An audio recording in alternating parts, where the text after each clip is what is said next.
What's up, everybody? Welcome to another episode of Real Estate Investing 365. I'm here with Lindsey Meringer and Amanda Schneider. They're from Colorado Springs. Lindsey's in the Army, and Amanda is a veteran. Hey, guys. How you guys doing? Good. Thank Doing you well, for Justin. having us. Yeah, cool. Thanks for being here.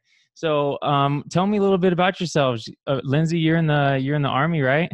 Yeah, I am currently, for the past 10 years or so, I'm an operator with 10th Special Forces Group. Specifically, I'm a Special Forces Intelligence Sergeant.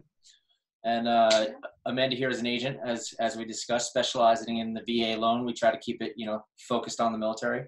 Yeah. Yep. I've been an agent a full-time agent for about 7 months now. So I got my license last year, was trying to do that part-time and work a full-time job as a military contractor. And it was just too much. And I finally cut the cord, and it's the best thing that I've done. Sweet. And Amanda, you were in the military as well. What were you in? You were in the Army? Yep. I was in the Army for 6 years in the intelligence branch as well. So, yeah. Okay. Where are you guys from? I'm from Nebraska. I grew up in a little farm town on the North Fork of Long Island. Mm-hmm. Oh, okay. So all over the country. Well, that's good. Yeah. Yeah. And what did you guys do before the military? You go straight into that out of high school, or? No, actually, I've kind of been all over the place. I joined right out of high school. I waited till I was 20 because Special Forces has an X-ray program, and you have to pass prerequisite tests. You come right off the street, and as long as you don't fail any of the training along the route, then you go direct basically from the street to Special Forces. It's a 2.5 year, 3-year road, but the route's there. I was signed up, and the day before I was supposed to go to basic training, I tore my MCL skiing. So needless to say, I did not do that. Mostly growing up, I did all facets of construction, from rough framing to finished carpentry. I went to Florida, went to flight school, worked in the nightlife. I was a personal trainer for a number of years. And then one day I was training in Manhattan, and I walked by a recruiter's office, and I wanted to be a Green Beret since I was a little kid. So I walked in, and 2 weeks later, I gave up everything, and I was in basic training again, 27 years old. Oh, okay. That's pretty cool. That doesn't happen a lot, to get in at that age. It doesn't. Well, so with Special Forces, it's getting a little younger now as they're trying to up the force, but the average age for a graduate from the Q course when I was going through, I graduated when I was 29. The average age was probably 26 or 27. It was very rare to have someone under like 24.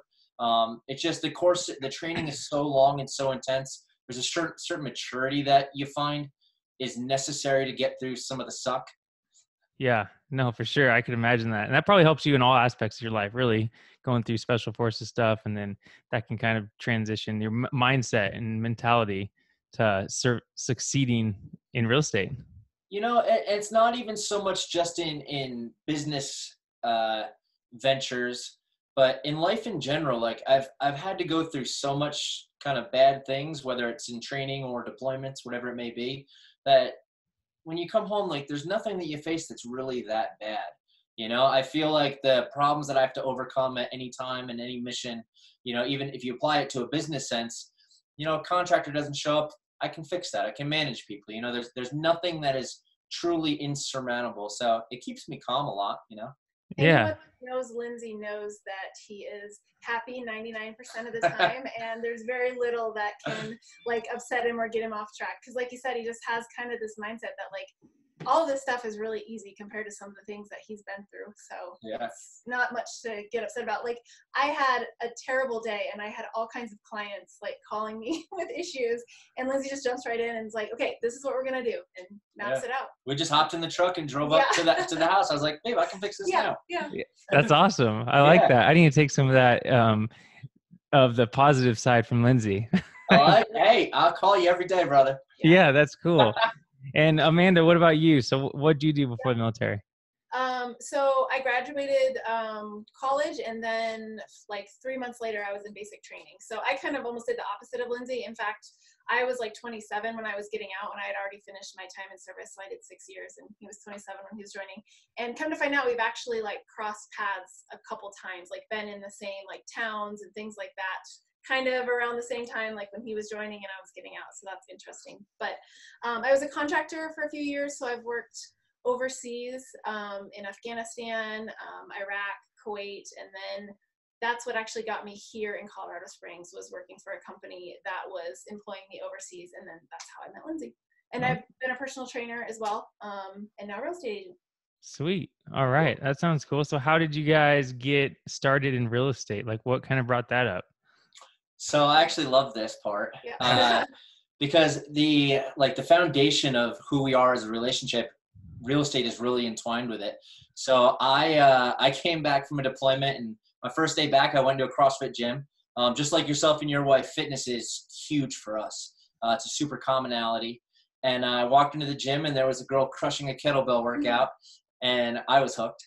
So long story short, over the next couple months, she was kind of hard to get. And she had brought me once because I do have a construction background. She was looking at a duplex. So I went with her on that and to look at that house. She had found bigger pockets already. Then we had a all or nothing road trip, as we called it. She was either going to be in or not. And we started that road trip with a Tony Robbins book. I think it was Unshakable.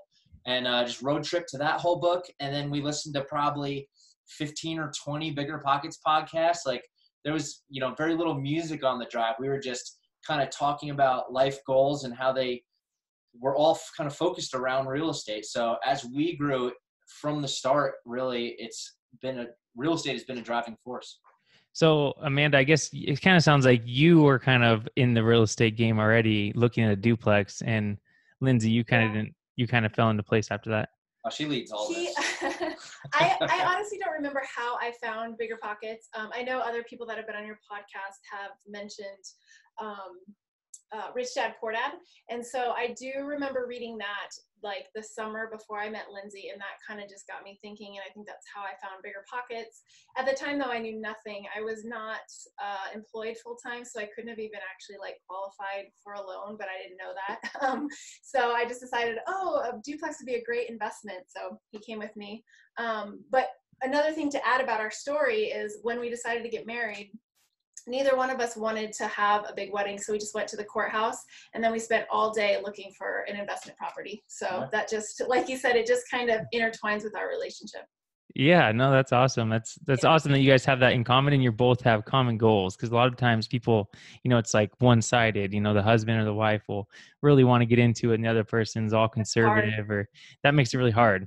So yeah, especially branching it out into just finances can be a huge hindrance or argument point in a relationship. And one thing we agree on is we dump our finances into real estate. So that's great. Yeah, that's awesome. So did you end up buying that duplex? No, it needed way too much work. And like I said, at the time, I didn't have a full-time job, so I wouldn't have been able to qualify for a loan. We didn't buy our first investment property until after we got married. We looked for probably 2 months, and then I think we were under contract within probably 2 or 3 months after getting married. And that was in 2016. Yeah. Okay. So tell me about that first property. What was it like? Did you guys move into his primary residence, or tell me the story behind it? We did. So we own 4 properties, and all of them are through the VA home loan. So this time we were using Lindsey's loan because we needed to qualify with his income and his full-time employment. So when we started looking, we knew specifically that it had to be something that the VA would approve, because the appraisal process can be pretty strict for the VA home loan as compared to a conventional loan. So we found an amazing real estate agent through our CrossFit gym that was referred to us. She's actually my partner now. And she, even though she has no military background or anything, she's just worked with a lot of veterans in active duty, so she knows what to look for. So yeah, we just kind of, at first we wanted to find a duplex or even up to a 4-plex, but here in Colorado Springs, it can be hard to find something that the VA will approve. Most of the duplexes, 4-plexes are on a side of town that has a lot of soil issues and structural issues, and those are things that the VA won't approve. So we ended up doing single family. Yeah, I think Justin, for us, as you referenced, a first deal. For us, the first 4 properties, it's not so much about a specific deal. It's about our implementation of using systems. So, we learned about house hacking. We moved into that first house. We right away got roommates, and that covered our mortgage. We saw how successful that was. And, when I got back, we actually got it right before I deployed. She got roommates to just be more comfortable at home, not being home alone. So we were house hacking. We saw it worked. We got our second property. Like, heck, we don't mind, roommates. We had a finished downstairs, so we just stayed down there, brought in roommates, did the same thing. This one, we got roommates, and these roommates are actually coming to our fourth property here in 2 weeks. So, just being able to really use the VA loan as a mechanism, house hacking as a mechanism, and now we'll take that, we've used our entitlement, so we'll kind of use the stuff that we've learned through there onto our next deals. Okay, so house hacking. Explain more in detail exactly what that is. So it's basically just if you're willing to, like we did, we actually took in roommates. So it's people that are going to help you pay your mortgage and possibly cover your entire mortgage. I think for us, it covers all but maybe like $120 a month of our mortgage. And we're lucky in the fact that we have a common goal, not goal, but value that we don't really want kids. Like we knew that we didn't want that going in, and so it's easy for us to invite other adults into our house to live with us. And I understand how other people may not feel as comfortable if they had children. I get that, but we've been so lucky. We've had 4 different roommates, and they've all been just amazing people. So they've helped cover. I don't think we've ever paid a full mortgage. No. Yeah. That's good. That's awesome. That's a great way, especially if you're able to, continue the savings and not just say, oh, sweet, I'm going to go buy this or go on this vacation or whatever because I got extra money. So that's good. So your first property was a house that you bought. You bought it as a primary residence with the VA loan. Mm-hmm. How did you find that deal? You weren't an agent yet, so you had an agent. It was your partner, right? That's your partner now, but she's your partner now, but at the time she just was a friend that you knew and she became your agent. Exactly. Yep. Okay. And let's see, you did the financing for the VA loan. So was there, what kind of house was it? Was it a 3-bedroom, 2-bath? Tell me the little specifics. Yeah, it was 3-bedroom, 2-bath, right? Yeah, but it also had a downstairs. It had a separate entrance to the downstairs. So again, there was 1 bedroom and 1 bath in the basement. So that's where Lindsey and I lived, but he was deployed for most of it. So it was just me in the basement. And then it was actually 2 of our friends who had a son, and they lived upstairs. And I mean, we already knew each other and we got along, and that was fine. So. Okay. So was there any mistakes that you made in that house that now that you've done a couple more that, you might avoid next time or that you've avoided since? Yeah. Well, so it wasn't really during that first house, but last year we had to do some improvements to it. The fence was kind of old and falling down. So we replaced the fence. And it was kind of our first foray in a bigger project of using a subcontractor. And we also had to repaint the inside, and we definitely need to research contractors better. They just did not do a very good job. We found ourselves going and cleaning up paint afterwards. I had to go back when I got back from this deployment and fix some of the fence. So that would be one thing, is definitely vet your contractors better than just taking the first recommendation that you come through from, someone random. Yeah. So is there any tips you can give? Like how would somebody vet them maybe a little bit better? Like maybe look at some other jobs, or what is it? Well, I mean, for me, we actually just faced this the other day, 2 days ago. So Amanda has a house under contract, and the painter was supposed to start yesterday and bailed. Said he couldn't start till mid-September. So I jumped in and realized that in Special Forces, I have an extensive network of people that I have immediate trust in. Fortunately, here in the Springs, there's a decent amount of them who are not only currently in and investors, but who have gotten out and stayed locally. So I just reached out to my own internal network. There's a guy here. He runs, his name is Drew White. He has AmPro Insurance and AmPro Inspections. And so he's very, dug into the industry, and he had a guy, he recommended him. The guy came out the next day and was excellent, and he started today. So yeah, it's just, seeing the people that are in your own network that are actually, have clout to them in this industry and reaching out in there. Yeah. So referrals seem to be key, huh? Oh, sure. And I would add to that, most of the time you can typically ask your real estate agent for referrals for contractors, because for the most part they've probably worked with a lot and they probably have some of their favorites. It just happened to be that I hadn't really needed a painter before, and this one was someone we had used a couple times, and then he flaked on this job, so I was kind of left standing without one. But other than that, like for every other facet, we have ones that like my partners have either used for years, I've used for the last year, that we know and trust. So I would say real estate agents are probably good people to ask too. Yeah, for sure. Cool. So, okay. And so the VA loan that you guys used, a lot of people think, that maybe you can only use the VA loan once, or, you can't buy multiple homes with a VA loan. What are some of the misconceptions people have, Amanda, since you deal with that all the time, Yeah. that, people might benefit more from the VA loan? Yeah, sure.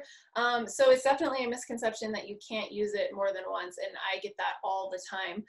There are some stipulations. It's not like you can just continue to use it over and over. So the very first time you use it, and this is changing. So right now there's a county loan limit depending on the county that you live in. For us in El Paso, it's like 484,000. So for instance, on our first property, say we spent 200,000, we have the rest of that entitlement to use for the second property. And that only works on the first 2 times that you use it. We can then refinance into a conventional loan for those 2 properties. You have to do both of them, and you would then get a one-time reinstatement of the VA loan. So you could use it one more time. If you wanted to use it again, you'd actually have to sell the property and completely, cut ties with it. Oh, okay. So you couldn't just refinance again into a conventional loan, and then you had to completely cut ties. And I think that's a bit of a misconception too. So the people that I've heard like, oh, I can use it more than once, they think you can use it over and over. And there is that limit. You have to sell your property eventually to free up your loan again. Okay. We'll link to something in the show notes too that, tells more about, a VA home loan link advice article or something like that. Yeah. Cool. Okay. So let's fast forward to right now. You guys have a couple things going on right now. What's your current state of investment properties? So yeah, we as we mentioned earlier, in 2 days we're moving. 2 weeks, yeah. Not 2 weeks anymore. I gotta get caught up. Yeah, 2 days we're moving into our 4th property. We got closing on that, and kind of a short-term goal. As Brandon Turner, I feel people listening to this probably know who he is. Talks about the stack. I don't know how far we'll go stacking up, but I do want to double our footprint next year. So this will be our 4th home. By the end of 2020, I want 8 doors, whether we get into multifamily or we kind of have done well with single family. I actually stepped into a potential deal in our neighborhood that could be coming up soon. So that could knock one out. And yeah, we're moving from VA into trying to get into some rehabs. Our ultimate goal is definitely long-term buy and hold. We think that is the best mechanism for long-term wealth. But the potential for flipping along the way as a fundraise for those houses. Okay, so tell us a story about your potential deal in your neighborhood, because it's kind of good to hear. Yeah, so I had we're in a group together, and I had done a phone call with a gentleman. And as will happen when we have these phone calls, you just come motivated out of them, So I was driving home, having the phone conversation, and hung up, and I'm just loving life, pulling in my driveway. My next door neighbor, the yard's kind of overgrown, and there's a bunch of junk in the backyard. And we've seen a bunch of people going in and out, over the year that we've lived here. Well, there was a moving truck in the driveway. Saw a guy with a high and tight, so immediately I just assumed that he's military. I don't know why anyone would choose that haircut. But my first thought was actually Amanda as an agent. I am generally out there trying to see what I can do to support this one. I do get a lot of enjoyment out of that. So I talked to him. He didn't have an agent, and I went and got a card. Came back, started talking to him, and he just opened right up. His wife is having some custody issues with an ex, and they just need to cut ties with the house. They have about $100,000 in equity. Just some arbitrary numbers he threw out. He said they had an agent recently tell them that their house was worth about $235. He said, if we could give it to an investor for, maybe $205 and give them that capital, we'd make some money, we get out of it, and we'd be happy with that. So I ran back over to the house and said, hey, babe, so I think we're going to buy the house next door. And yeah, what's nice is that just kind of, it's interesting the way people work. You get intimidated by deal flow. It's hard to think about how you're going to get into a deal or find a deal. And you have to remember that people are people. People face circumstances that, you won't expect. So, I happen to just in talking to the guys, see that they have some, some internal issues that they're dealing with. And after we close our house, they're looking in the next probably 2 months or so to be able to do it. And I ended up speaking to the wife, and they're all about us buying it. They're not even really going to talk to anyone else. So as soon as they're ready, the house is there waiting for us, equity in it, and she'll be rent ready. What's nice is that in this market, well, not quite rent ready. We'll have to fix, there's some tiles and stuff we have to fix, clean up the yard. But in this market, getting a house for $200,000 that you can rent is not happening. So yeah, that's cool. So what's what would be the rent for that place? Probably 1,500 or so. Yeah, 1550. We'll have to see where the market is at that time. Problem is it's a 4-1, and a 2-bathroom is way more common around here, 3-2, 4-2. So we'll have to see just, comparables, how 4-1 goes. But in Colorado Springs, the rental market's so insane that, and all our properties, we make people pay. Do we use Cozy? So they pay to apply, and we'll still get 15, 20, applications in the first couple days. Wow. So the competition does drive it up. As you look at kind of investing broad strokes, a lot of people have that 1% rule, that golden rule. It's just so hard here. But ultimately, we make the houses cash flow. We save 15% on top of the mortgage, 5% for vacancy, which we probably don't even need to do here. 5% CapEx, 5% maintenance, and we still cash flow on top of it, so it works. Yeah, that's sweet. Well, and the thing is the 1% rule, or 5 years ago, people were talking about the 2% rule and all this crazy stuff. Well, sure, there is markets where that definitely works, and it still works today. But I've said this before: is everybody's so used to, a lot of people that are out there that talk about investing, they got started investing in 2010, 2011. They're younger people. They haven't really gone through these market cycles. I haven't. You guys haven't. So we don't really know what it's like to invest in like a normal market. We're used to all these amazing deals and these amazing numbers. And I guess that makes it really easy to be an investor when those deals are like that. Like the barrier to entry is low. So I think we're starting to find that, like you, Lindsey, you guys had to do a little bit more legwork and actually talk to people. And that was the key to you guys going to get this deal, is that you're not worried about talking to the people. You're not scared to go over there and just have the conversation. Because like you said, people are people, right? They just, they have their issues, and look what happened for you. So that's freaking awesome. I dig it. Yeah. And one thing I will say is, and people, when they look at their market, like our houses don't necessarily cash flow exponentially, $500-$600 you'll hear people talking about. But going back to our first 2 deals, the first 2 houses we got in 2016 and 2017, so 2 and 3 years ago, we already between the 2 have about $100,000 in equity in them, just in how much they have appreciated. So, while it may not cash flow, as much as something in the Midwest, or those 1-2% places they find, we have great tenants, no vacancy, still cash flows, still save, and the appreciation has been just amazing. Well, and the kind of cool thing too is sometimes you can rent out those houses instead of just renting out to one family. You can, rent it by the room, and then you can really increase your cash flow greatly. Do you guys do any of that? We don't. We do have 3, I guess, quote unquote, roommates at one of our properties. We don't charge them each separately though. We've definitely thought about that because we have a pretty big college here, where I feel like if we bought one close by, then that would definitely be an easy potential. So we've talked about it, but we haven't really done that. Yeah. Which is kind of neat. I have heard David Green say, like he helped some investors in the Bay Area, and the prices there are outrageous.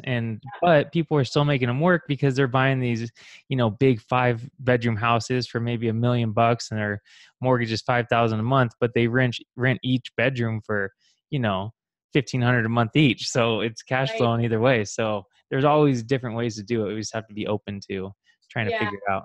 Yeah, I talked to a teammate of mine today, actually. He's also an investor, him and his wife, and they put in an offer on a duplex down by the college. And it was like $500,000, but they somehow split the duplex into 3 units or 3 spaces, and the students rented for $1,900 for each space. So 38, 48, 58, like, a lot of money. Almost $6,000. Yeah. $5,700 in rent for a house. You know, it's nuts. Yeah, that's awesome. Well, cool. So how are you guys going to finance this one? We haven't completely decided. So we actually just met with a financial advisor today because I have an IRA that we're considering doing like a self-directed IRA. So we met with him today, kind of hoping that maybe that would be a potential. And I'm not quite sure that's going to work for us, but we have a pretty aggressive savings plan. So I think if they're not ready to sell until the end of the year, I think we'll have enough just to do a conventional. Yeah. Cool. Okay. And so for all your guys' properties, do you guys self-manage everything? You mentioned Cozy. Mm-hmm. Yeah. Yeah. I mean, I do the majority of the managing. He does a lot of the, not all of them, but a lot of the like simple repairs and stuff. He'll do that. So yeah, we just kind of do it together. But I think if we stayed local, I think my personal limit would be around 10 houses, 8 to 10 houses. Yeah. Especially because we have to use the VA loan, so they are all complete rehabs. mm-hmm. If we get houses, you know, we would rehab them, bringing them up to, you know, a certain standard. So, you know, for a while, the maintenance and stuff is really limited. The big thing would just be, which ties her in, would be the bookkeeping. Right. And it does take time. I mean, you know, there's different trains of thought on that is, you know, one, you can just kind of totally be hands off, but then you have less cash flow, especially in tighter markets like yours. It's kind of hard when you just have a couple to, Yeah. you know, farm out to a property manager. But on the other hand, if you do that, you're kind of less personal with it. You know, you get just more of the business side. And as you grow, I'm sure you guys will have, you know, 500 units in 5 years. So we will have 500 Yeah. units. we will have it. Being us three. Yeah. You're along for the ride with us, brother. I think I'm down.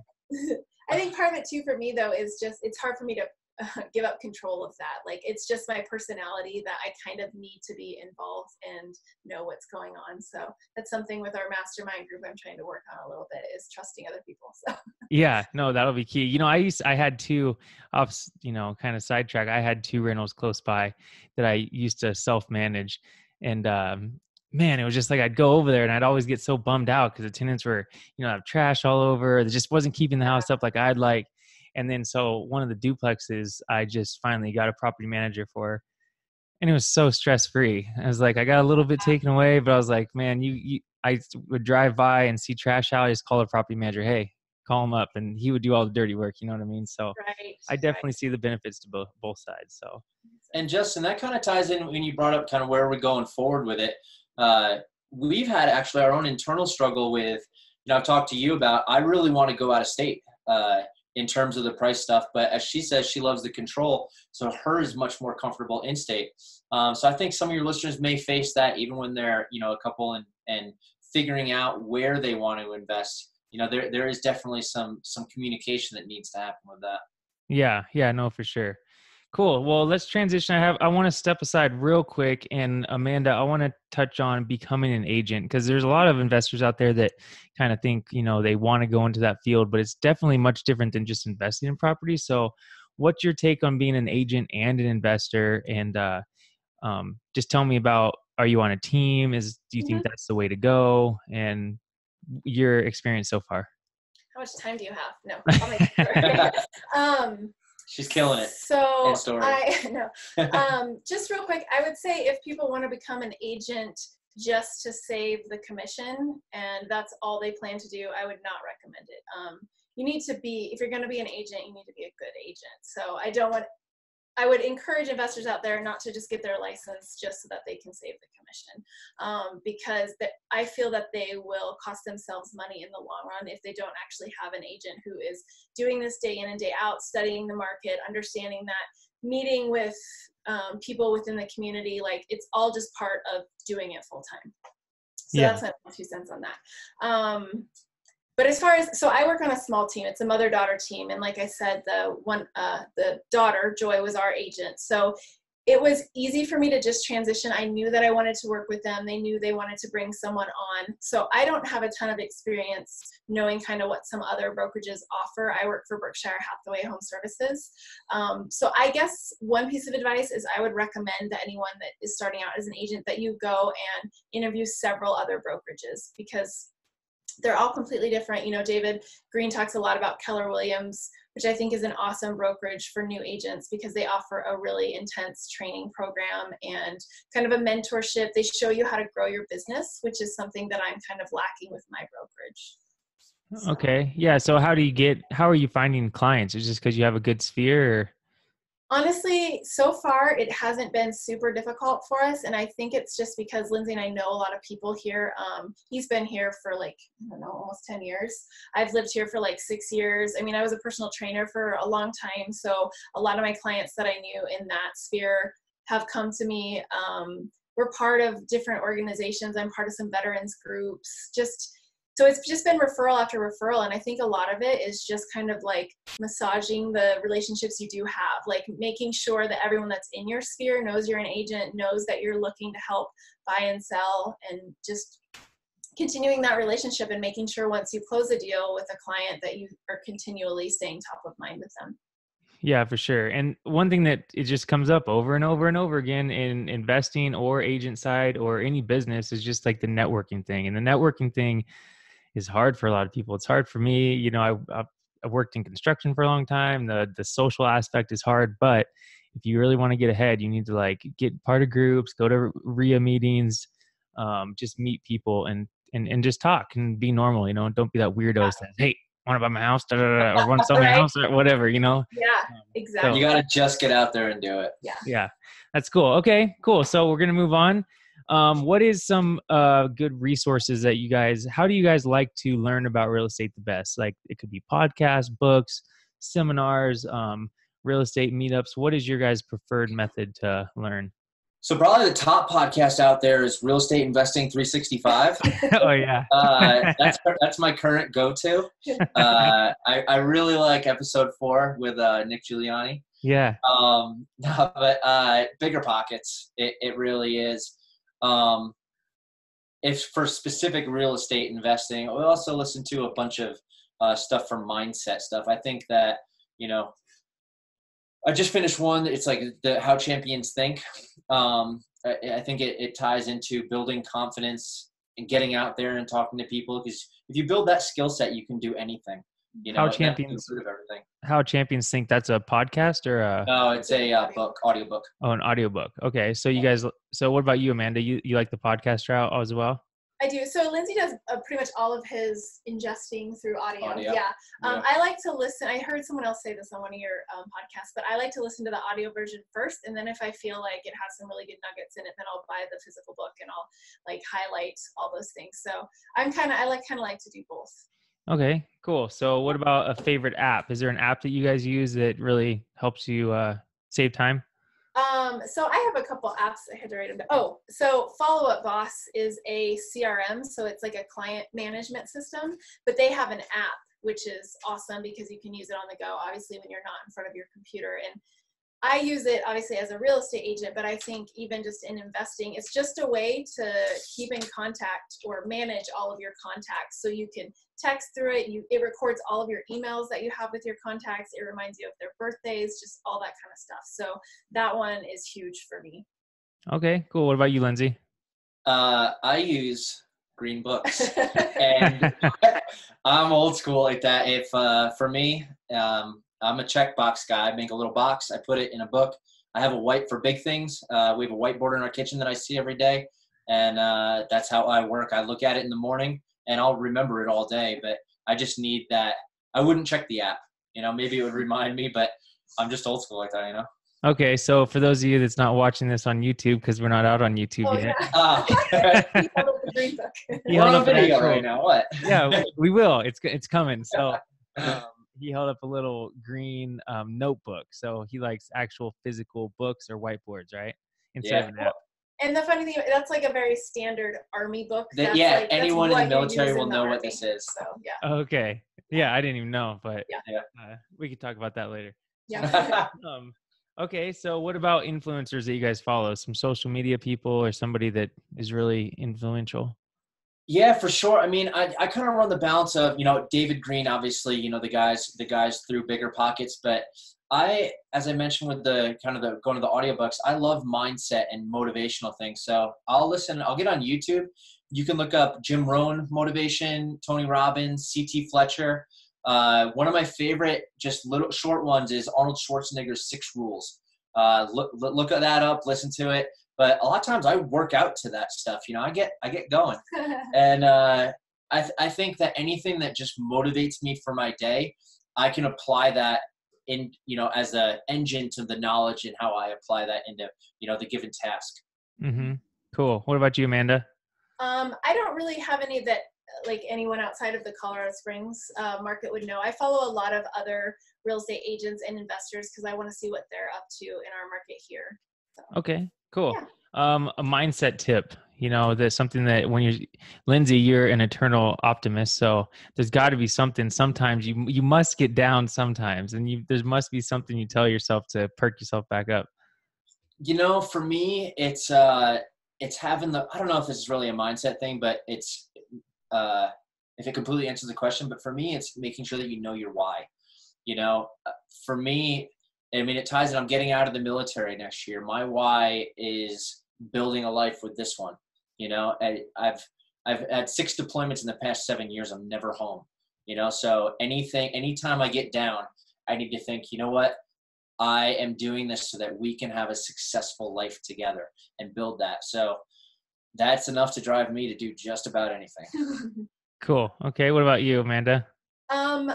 I like what you have kind of talked about is just like if you're disciplined in other areas of your life, because like Lindsey was saying, fitness and health is really important to us, that kind of helps you to transition into any other part of your life. So that's really big. And we don't look at them every day, but I mean, we have our goals written out. We have some like positive affirmations. Like I'm into that stuff, and maybe it's right. You kind of see a little bit up on the board at the bottom of this. Even though I don't look at them every single day, like just kind of having them forefront in my memory or being able to look at them when I feel a little discouraged is helpful. Yeah, that's cool. Like vision boards, or actually writing them down. It kind of does seem to work. Yep. Yeah. Cool. Okay. So what's one piece of advice for somebody that hasn't really got started in real estate, or they're in like a slump, but what's something somebody can do to kind of get started, jumpstart in the business? Mine is going to be specific to veterans or active duty, anyone that's eligible for the VA home loan. There is no reason you should be renting. If you are in the military, you have an income that will qualify you to buy a house, and so you should buy a house at every duty station if you can. Whether that means you sell it and then buy another one or you rent it out, there's just no reason you shouldn't be using it. For sure. Yeah, I agree. Just pull the trigger.